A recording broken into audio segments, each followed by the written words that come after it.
नाम लेते हुए कहा कि जाकर के बता देना मोदी को, चुनौती दे करके गए। ये मोदी जी को चुनौती नहीं, हिंदुस्तान के 140 करोड़ लोगों को चुनौती दी थी। ऐसे लोगों ने जब ये खतरनाक मंजर किया, सारे देश ही नहीं पूरी दुनिया में इस बात का बड़ा बुरा मनाया गया कि ऐसा जुल्म, ऐसा सितम कोई भी किसी निर्दोष इंसान के साथ इस प्रकार से मजहब पूछ करके करे, तो ये इंतहा है मानवता की, इंसानियत की। इसीलिए जुल्म की इंतहा है। इसलिए मोदी जी ने संकल्प लेकर के कहा कि इस बात का भारत की बेटियों के, माताओं और बहनों के सिंदूर को उजाड़ने का जो पाप किया है, वो पापी, वो राक्षस धरती के किसी भी कोने में होंगे।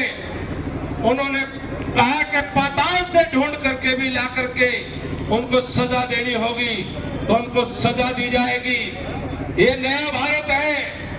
ये मुंबई के अंदर 150 लोगों को जान से मार देने वाला अजमल कसाब 10 साल तक हिंदुस्तान में बिरयानी खाता रहा।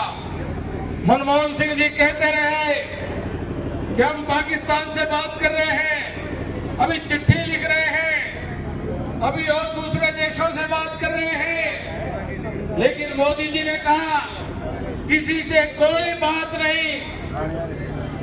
ये कौन करके गया आतंकी, किसने क्या किया?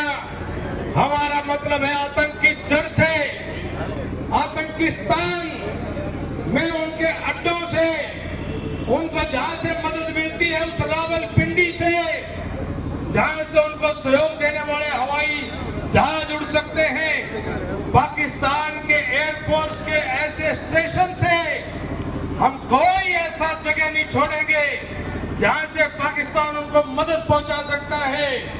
और पाकिस्तान के दूर के कोने में बैठे हुए इन आतंकवादियों के सरमाएदारों को आज उनकी पिंडी कांपती है। आज उनको रात को नींद नहीं आती है कि कब रात को सोते हुए उन आतंकी के अड्डों के ऊपर कोई हिंदुस्तान की मिसाइल आकर के गिर जाए, कब आकर के उनके ऊपर कोई हमला हो जाए, कब आकर के कोई अनजान आदमी उनको बेहतर हूरों से मुलाकात कराने की योजना बना जाए। आज पाकिस्तान में आतंकवादियों और उनके जो सरपरस्त हैं, आज उनके हौसले टूटे हैं। उसका कारण है कि हमारा नेतृत्व, मोदी जी ने जिस प्रकार से एक बहादुरी का परिचय दिया, दुनिया के सामने एक मिसाल रखने का परिचय दिया कि भारतवर्ष अपने देश के निर्दोष नागरिकों पर हुए हमले का बदला लेने के लिए कोई कानून की जांच और कोई दूसरी कार्रवाइयों के अलावा जो जरूरी समझेगा वो भारत की धरती पे भी करेगा। और जो जरूरत पड़ी तो पाकिस्तान की एलओसी पार करके, पाकिस्तान ने जो हमारा कश्मीर कब्जाया हुआ है, हमारा अपना कश्मीर है, वहां पर भी जाएंगे। और पाकिस्तान में अपने आप को कोई इंटरनेशनल बॉर्डर क्रॉस करके पंजाब के सूबे में अपने आप को महफूज ना समझे। बहावलपुर जाना पड़ेगा, जाएंगे। सियालकोट जाना पड़ेगा, जाएंगे। सरगोदा जाना पड़ेगा, जाएंगे। रावलपिंडी का नूर खान बेस पर हमला करना पड़ेगा, करेंगे। और खैबर पख्तूनख्वा भी जा करके वहां पर भी बम गिराना पड़ेगा तो गिराया जाएगा। ये नया संदेश है। आपने उड़ी के मामले में देखा, बालाकोट की आपने स्ट्राइक का मामला देखा, तब एलओसी पार करके हमारे कश्मीर जो पाकिस्तान के कब्जे में है वहां गए थे। लेकिन अब की बार तो लाइन और आगे बढ़ा दी।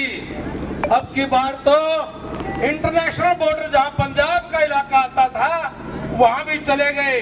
और दुनिया के किसी देश ने भारत के इस अधिकार के ऊपर सवाल खड़ा नहीं किया।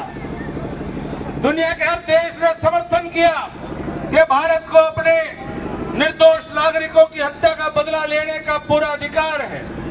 जहां भी जाकर के लिया जाए वो भारत का अधिकार अब सुनिश्चित हो गया। इसलिए हम कहते हैं नया भारत है। अब ये तिरंगा अब पूरे विश्व विजयी तिरंगा है। पूरी दुनिया के सामने ये तिरंगा अब सर उठा करके ये सीना तान करके खड़ा है। इस तिरंगे को लेकर के भारत का प्रत्येक नौजवान